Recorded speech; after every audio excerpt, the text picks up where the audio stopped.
आइए मम्मी।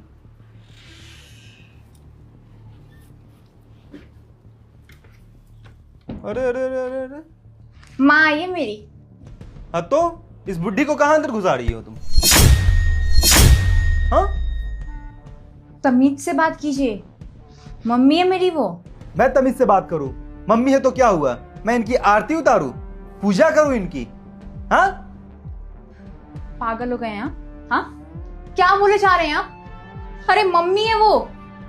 आप क्या अपनी तमीज भूल गए हैं? हाँ, आप किस लहजे में बात कर रहे हैं आपको मालूम है? मैं पागल हो गया हूं। हाँ, अरे पागल तुम हो गई हो जो इस बुड्ढी को घर में घुसा रही हो। मम्मी है ना चुप तो करिए, चुप करिए। बहुत ही ज्यादा बदतमीजी कर रहे हैं। ऐसा क्यों करे जरा मुझे बताइएगा। हाँ, हुआ क्या है आपको? मैं बदतमीजी कर रहा हूं, तुम इस बुढ़िया को घर में घुसा के तमीज दिखा रही हो। हाँ, अरे भेजो, जहां भेजना है, जहां रखना है वहां रखो। इस घर में कोई जगह नहीं है इस बुढ़िया के लिए। अदिति बेटा, क्या बात है? आज दामाद जी बहुत गुस्से में हैं। पता नहीं मम्मी, इन्हें क्या हो गया है। आज ना ये पहली बार ऐसा कर रहे हैं। इससे पहले तो ये मुझसे ऊंची आवाज़ में बात तक नहीं किए हैं। पता नहीं क्या हो गया। हुआ क्या है आपको? हाँ, और अगर ये मेरी माँ है ना तो आपकी भी कुछ लगती है, समझे? आपसे भी इनका रिश्ता है, ठीक है? तो आपको तमीज देनी पड़ेगी। सबसे पहली बात, मुझे कुछ हुआ नहीं है। मैं बहुत ही सही सलामत हूं और मैं पूरा फुल कंट्रोल में हूं अपने, ठीक है? और तुम्हारी माँ है तो तुम इज्जत दो ना। मैं क्यों इज्जत दूं? मेरे घर में क्यों घुसा रही हो? मुझे तो शकल नहीं देखा जा रहा है इस बुढ़िया का। आपके घर में? ये घर ना मेरा भी है। मेरी आपसे शादी हुई है। जब मेरी आपसे शादी हुई है ना तो ये घर मेरा भी हुआ। और जब ये घर मेरा है ना तो मेरी फैमिली जब मन तब यहाँ पे आ सकती है, समझे? और रह भी सकती है। इसमें आप बोलने वाले कोई नहीं होते हैं। अरे पगेली, दिमाग उमाग खराब हो गया है क्या तुम्हारा? हाँ, कि सटिया गई हो इस बुढ़िया की तरह? तुम्हारा घर कहां से हो गया? मेरा घर है ये। मेरे नाम पे पूरा प्रॉपर्टी का ना इतना बड़ा पेपर मैंने रखा है। हाँ, तुमने शादी किया है, मेरा एहसान मानो कि मैंने तुमसे शादी किया है और तुम मेरे घर में रहती हो।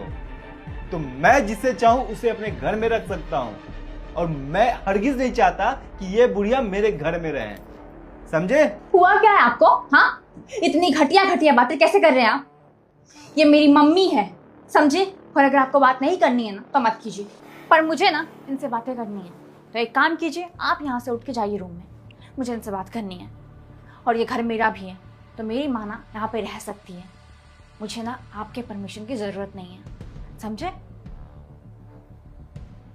तुम्हें परमिशन की जरूरत नहीं है। तुम घुसो मेरे घर में, किसी भी बुढ़ा बुढ़ी, किसी की भी अनाथ, किसी भी को भी मतलब घुसा दो मेरे घर में।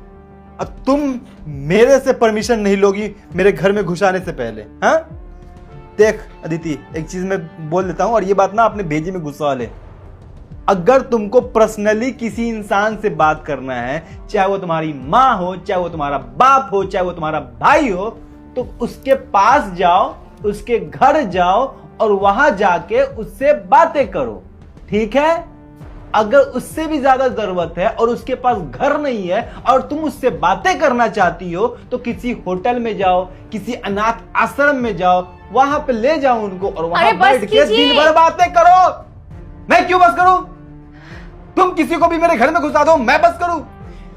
वो कोई भी नहीं है, वो मेरी माँ है, समझे? मैं ये बात को 50 बार नहीं बोलूंगी। और कैसी बातें कर रहे हैं आप? कौन बुढ़ा बुढ़ी, कौन अनाथ आश्रम? और बात रही घर की ना, आपको भी अच्छी तरह से पता है कि मेरा मायके आलीशान सा है, समझे? जो कि इस घर में भी कुछ नहीं है। मेरे मायके में ना बहुत सारी जगह है और वहां पे ना बहुत सारे लोग आकर रह भी सकते हैं, आपकी तरह नहीं। खैर, आप यहाँ से जाइए उठ के। माँ, मुझे आपसे बात करनी है, चलिए। आप इन सब पे ध्यान मत दीजिए। ओ हेलो, ओ कहाँ? थोड़ा सा लिमिट में। मना किए जा रहे हैं, मना किए जा रहे हैं। कोई पागल नहीं है कि हमको समझ में नहीं आ रहा क्यों अंदर चलिए। और ओ बुढ़िया, दिमाग उमाग फिर गया है क्या? एक बार जब मना कर दिए, सामने बेइज्जत कर दिए, उसके बाद भी जबरदस्ती मेरे घर में घुसना जरूरी है? अरे मान गया तुम्हारी बेटी के पास अकेले नहीं है, तुम्हारे पास तो अकल होगा। क्यों घुसे जा रही मेरे घर में? समझ में नहीं आ रहा है। जाओ यहां से। हनीश, देखो बेटा, मेरी वजह से ना तुम दोनों आपस में ना लड़ो मत। मैं यहाँ से चली जाऊंगी, 1 मिनट भी नहीं रुकूंगी यहाँ पर। लेकिन जाने से पहले ना मैं ये जानना चाहती हूँ कि आखिर मेरा कसूर क्या है। कसूर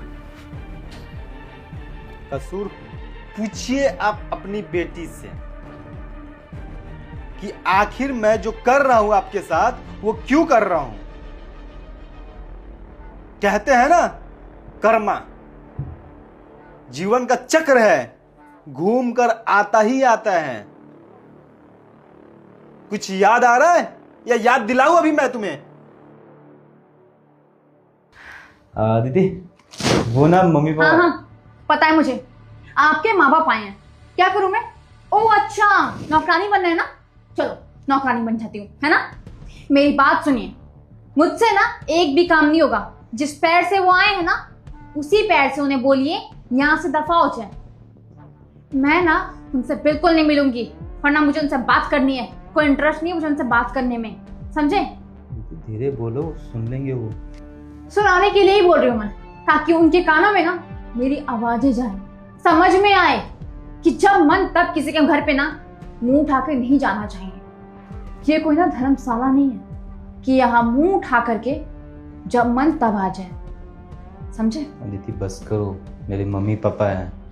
तो क्या करूं मैं? हाँ, और वो गांव से यहाँ पे इसलिए आए हैं ताकि मैं उन्हें गर्मियों की छुट्टी में घुमा दूं, डॉक्टर से इलाज करवा दूं। जो भी उनकी कमी वहाँ पे पूरी नहीं हो पाती है, मैं वहाँ यहाँ पे कमी पूरी कर दूं। क्यों? उनके हाथ पैर टूट गए?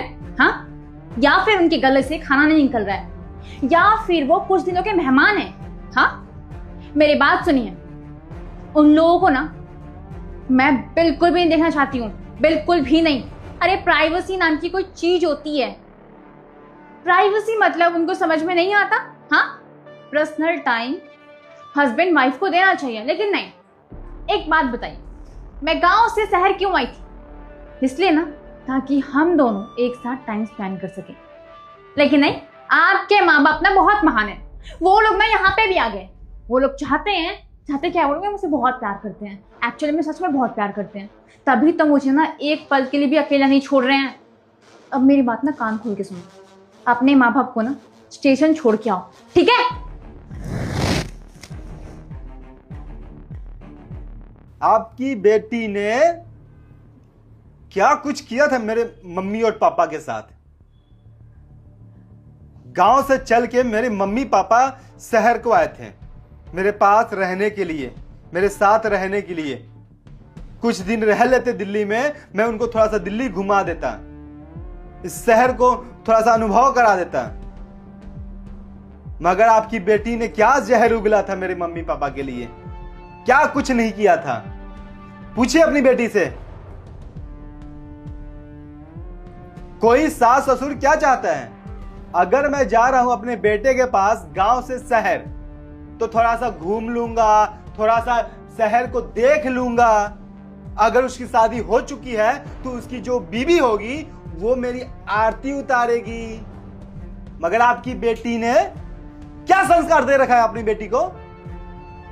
मैं आपसे पूछना चाहता हूं, क्या संस्कार दिया है आपने अपनी बेटी को, जो मेरे मम्मी पापा को ताड़ ताड़ कर दिया?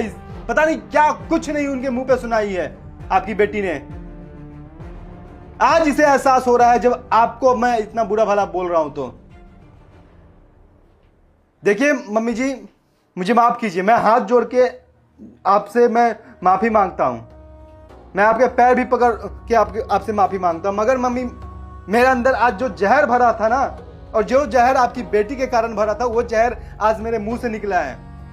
और आपके लिए मैं नहीं चाहता था कि मैं आपके लिए सब जहर निकालूं, मैं ये सब शब्द निकालूं। मगर आपकी बेटी को ना एहसास दिलाने के लिए मुझे ये सब शब्द निकालना पड़ा। पता नहीं किस संस्कार में पली बड़ी है आपकी बेटी। माफ कीजिएगा, मैं आपके संस्कार पे सवाल उठा रहा हूं, मगर हाँ, सच्चाई यही है। आपकी बेटी ने जिस तरीके से मेरे मम्मी पापा को बेइज्जत किया था, सवाल सीधा आपके संस्कार पे आता है। अदिति, दामाद जी जो कह रहे हैं सच कह रहे हैं ना वो? अरे मैं भी कितनी बेवकूफ हूं, दामाद जी तो कभी झूठ बोलते ही नहीं है। झूठ तो तू कह रही है। अरे ऐसी नीच हरकत करने से पहले एक बार तो सोच ली होती। मैंने तुझे यही संस्कार दिए हैं क्या कि अपने माता पिता जैसे सास ससुर की बेइज्जती करे, उनको रोटियों के लिए तरसाए तू?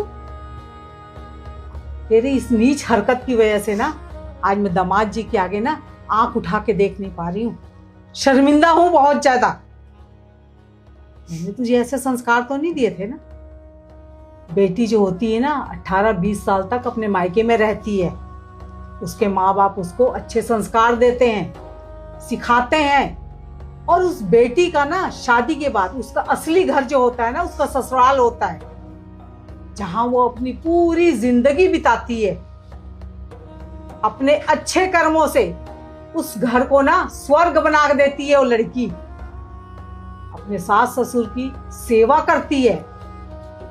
सास ससुर जो होते हैं ना असली माँ बाप वो होते हैं। मैं तो जन्म देने वाली हूं, तुझे रखने वाले, तुझे कर्म देने वाले तेरे सास ससुर हैं। और एक बात बता मुझे तू, कल को तेरी भाभी मेरे साथ ऐसा व्यवहार करेगी, तेरे दिल पे क्या बीतेगी? मम्मी, मम्मी मत बोल मुझे। तूने तो मेरी ना नाक कटवा के रख दी। अरे इससे अच्छा क्यों तब होता ना। अरे इससे अच्छा तो तब होता जब तुम मेरी कोख में ही गल के मर गई होती। माँ क्या बोल रहे हो? आज ये दिन तो नहीं देखना पड़ता ना मुझे। हे भगवान, तू मुझे ही उठा लेता ताकि आज ये दिन तो ना देखती मैं। और सुन मेरी बात, अच्छी तरह से कान खोल के सुन। मैंने तुझे ऐसे संस्कार नहीं दिए थे, पता नहीं तू ये काम कैसे कर गई। अपने सास ससुर की इज्जत करेगी, सब कुछ ठीक होगा, तब तू समझना। आज से ना तेरी माँ तेरे लिए मर चुकी है। मम्मी मत बोल। चुप! जो मैं कह रही हूं चुपचाप सुन। तेरा मायका है ना जो खत्म हो चुका है, वो तेरी माँ मर चुकी तेरे लिए। कभी भूल के भी ना उसकी तरफ ना नजर मत करना, उधर आने की कोशिश भी मत करना। ये ससुराल को नरक बना के रख दी तूने। छी! अरे मर क्यों नहीं गई चुल्लू भर पानी में डूब के? मैं तो सपने में भी नहीं सोची थी मेरी बेटी जो है इतनी नीच हरकत करेगी। दामाद जी, मैं ना इसकी तरफ से भी आपसे माफी मांगती हूँ और अपनी तरफ से भी। मैंने कभी सोची नहीं थी कि मुझे ये दिन देखना पड़ेगा। अब आप ना जैसा जी में आए इसके साथ कीजिए। इसे लातों से, जूतों से, चप्पलों से, डंडों से मार के घर से बाहर निकाल देंगे ना, मैं आपके आगे एक शब्द नहीं बोलूंगी। अरे शर्म कर, इतना अच्छा पति मिला है ना तुझे। अगर तू चिराग लेके भी ढूंढेगी ना तो पूरे संसार में नहीं मिलने वाला। अगर इसकी जगह कोई दूसरा होता ना तो अब तक तुझे लात डंडे मार के घर से बाहर निकाल दिया होता। दामाद जी, मैं इसकी हरकतों की वजह से बहुत शर्मिंदा हूँ। अब मैं इसके लिए मर चुकी हूँ। इसकी गलतियों के लिए मैं आपसे माफ़ी मांगती हूँ और हो सके तो मुझे माफ़ कर देना। मैं यहाँ से जा रही हूँ। नहीं मम्मी, मुझे माफ़ कर दीजिए, प्लीज़ मुझे माफ़ कर दीजिए। मुझे अपनी गलतियों का रियलाइज़ हो गया है। देख, मैंने तुझे बोली ना, मुझे माँ मत बोल। मर गई हूं मैं तेरे लिए। मायका ही खत्म कर दी तूने अपना। मैं तेरे कहने में नहीं आऊंगी। खबरदार जो तूने मेरे से बात की तो। दामाद जी, मैं चलती हूँ। देखिए माँ जी, मैं जानता हूँ कि मैंने आपसे बहुत गलत व्यवहार किया और बहुत गलत बोल दिया। मैं सच बताऊँ तो उसके लिए आपसे माफ़ी भी मांग रहा हूँ। ऑलरेडी इससे पहले इस घर से 2 माँ बाप आके जा चुके हैं और मैं नहीं चाहता हूँ कि एक और माँ यहाँ से जाए ऐसे रूठ कर, ऐसे नाराज़ होकर।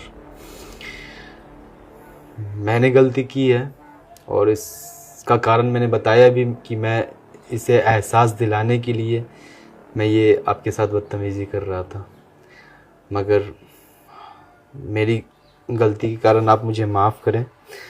कहीं जाने की आपको ज़रूरत नहीं है माँ, आप आइए और हमारे घर में ही रहिएगा आप। दामाद जी, मैं आपके कहने पे यहाँ रुक तो जाऊंगी, लेकिन इस बात की ना ये गारंटी दे कि ये आपके माता पिता को यहाँ लेकर के आएगी। हाँ, मैं गारंटी देती हूँ। मैं आज शाम को ही जाके अपने सास ससुर को लेके आऊंगी। और आपसे तो मैं माफ़ी मांगने लायक भी नहीं हूँ, आपसे तो मैं नज़रें मिलाने के लायक भी नहीं हूँ। मुझे पता है मैंने बहुत सारी गलतियाँ की हैं, गलतियाँ नहीं गुनाह किया है मैंने। आपके माँ बाप के साथ इतनी गंदी बदतमीजी, गलत लहजे यूज़ करना, ये सब चीज़ें, मैं आपसे ना वादा करती हूँ कि अगली बार से क्या, मैं उनको अभी तुरंत फ़ोन करूँगी, उनसे माफ़ी मांगूंगी, उनको यहाँ पे लेके आऊँगी, खुद जा कर के उनके पैरों में गिर के माफ़ी मांगूंगी। और आज के बाद से मैं ऐसी गलती कभी भी नहीं करूँगी। मुझे रियलाइज़ हो गया अपनी गलतियों का, मुझे समझ में आ गया जो आप मुझे समझाना चाह रहे थे। आप मेरी माँ के साथ इतनी रिस्पेक्ट से इतने प्यार से बात करते हैं, और बट अब ऐसी गलती नहीं होगी। मैं आपसे प्रॉमिस करती हूँ, आज के बाद से मैं ऐसी गलती किसी के लिए भी नहीं करूँगी। आखिरी चांस दे दीजिए प्लीज़। ठीक है, माफ़ी मत मांगो। ऑलरेडी इस घर से माँ बाप जा चुके हैं, अब मुझे एकदम अच्छा नहीं लगेगा कि एक और माँ इस घर से जाए। और मैंने माँ जी को बहुत कुछ सुना भी दिया है, बहुत कुछ बोल भी दिया है। माँ जी, आप आइए घर में, आप ही का घर है, आप इसी घर में आप रहोगे अब से। आ जाओ।